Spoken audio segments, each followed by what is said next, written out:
BBC Bangla একটা খবর দিয়েছে, বাংলাদেশ ও পাকিস্তান সীমান্তে নতুন দুটি সেক্টর তৈরি করতে চায় বিএসএফ।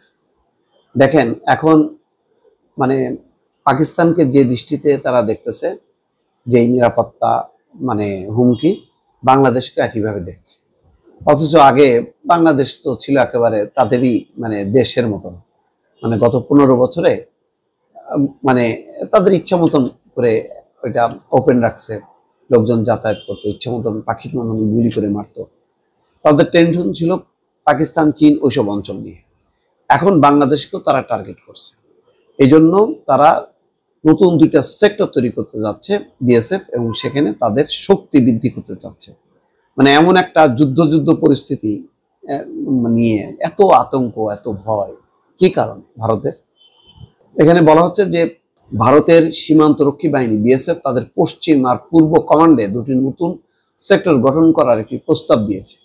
এসব সেক্টরে 1.5 ডজন ব্যাটালিয়ন এবং প্রায় 17,000 নতুন রক্ষী নিয়োগ দেওয়া হতে পারে। তবে এখনো এই প্রস্তাব দিল্লি থেকে অনুমোদন আসেনি। একই সঙ্গে বাহিনীতে নতুন করে 16টি ব্যাটালিয়নও গড়ে তোলা হবে। সেখানে প্রায় 17,000 প্রহরী নিয়োগ করা হবে বলে আভ্যন্তরীণ নিরাপত্তা সংশ্লিষ্ট সূত্র উদ্ধৃত করে জানিয়েছে সংবাদ সংস্থা পিটিআই, ভারতীয় সংবাদ মাধ্যম। সীমান্তে প্রহরা আরো জোরদার করতে এই প্রস্তাব বিএসএফ। বাহিনীর এই কর্মকর্তা বিবিসিকে বলছেন, সব বাহিনীর মতো বিএসএফ এর শক্তি বৃদ্ধির প্রয়োজন রয়েছে। সেই হিসাবে আগামী কয়েক বছর ধরে নতুন নিয়োগের কথা ভাবা হচ্ছে।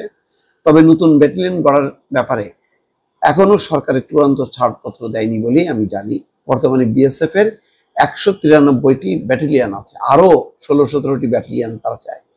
এই প্রস্তাবটি প্রায় 5-6 বছর পুরনো। মাঝে মাঝে এটা নিয়ে আলোচনা হয়। এটা আমাদের তরফ থেকে এখনো প্রস্তাব হিসেবে আছে, সরকারের অনুমোদন পাওয়া যায়নি। বিবিসিকে জানিয়েছেন বিএসএফ এর অন্য একজন উচ্চপদস্থ কর্মকর্তা। তৃতীয় আরেকজন উচ্চপদস্থ কর্মকর্তা বিবিসিকে বলছেন, সংবাদ মাধ্যমের একাংশে এই নিয়ে যে খবর ছাপা হয়েছে সেটা আমাদের নজরে এসছে। তবে বাহিনীর তরফে কোনো আনুষ্ঠানিক সংবাদ বিজ্ঞপ্তি দেওয়া হয়নি, কারণ সরকার এই প্রস্তাবের অনুমোদন দিয়েছে।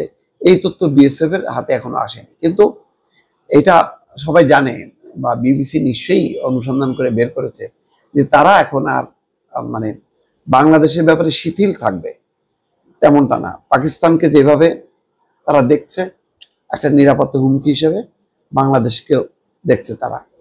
এবং বাংলাদেশের প্রতি তাদের যেই এখন আচরণ, একদম ধরন পাল্টে গেছে। এখন 19 থেকে 20 হলে তারা গুলি চালাচ্ছে। দেখেন আজকেই ব্রাহ্মণবাড়িয়ার কসবা সীমান্তে 2 জনকে গুলি করছে, তার মধ্যে একজন ভারতীয়। সে আহত হয়ে কিন্তু বাংলাদেশ অঞ্চলে চলে এসছে এবং তাকে আটক করা হয়েছে এবং চিকিৎসা তাকে দেওয়া হচ্ছে। গুলি করছে কিন্তু বিএসএফ, বারবার তারা গুলি করছে। কয়েকদিন আগে বাংলাদেশের 2 কৃষককে ধরে নিয়ে গেছে, পাবলিক উত্তেজিত হয়ে তাদেরও 2 জনকে ধরে নিয়ে আসছে। ফলে এটা একটা সমান সমান একটা অবস্থা, এবং দ্রুত এটা আলোচনা করে মীমাংসা হয়েছে। কিন্তু এই যে গুলির ঘটনাগুলো তো তারা কোনোভাবে থামছে না। তারা নিরাপদ অবস্থান থেকে সীমান্তে কাউকে দেখলেই গুলি চালাচ্ছে। সে অপরাধী, নিরপরাধী বা কি অবস্থা, এই সমস্ত গুলি তারা বিবেচনায় আনছে না দর্শক। এর মধ্যেই আবার এখন তারা সীমান্তে তাদের শক্তি বাড়ানোর পরিকল্পনা করছে দর্শক। ভালো থাকবেন, আল্লাহ হাফেজ।